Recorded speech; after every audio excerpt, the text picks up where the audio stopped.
The MBTA transports about 1.3 million people on a given weekday. Using ridership figures from the past 2 years, you can get a reasonably accurate prediction of ridership at any time for any station. These models break down when weather conditions force people to break routine. We set out with the goal of visualizing how ridership changes for different types of weather and different severity levels.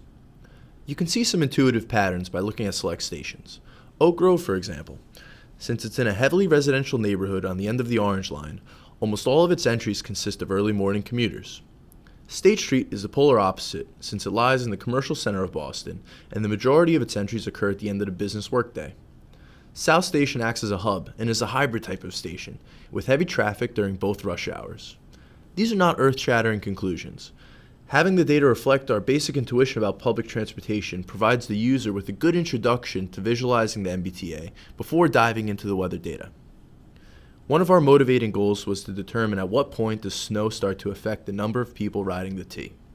For trace amounts up to 4 inches of snow, we didn't see an appreciable drop in ridership.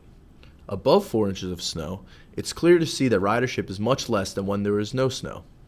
Keep in mind that we have less data for days with greater amounts of snowfall.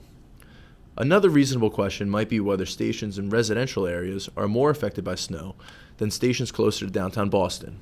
The question is hard to answer by looking at ridership plots alone, so we've encoded the map to reflect which stations show similar loss in ridership for a user-selected amount of snow.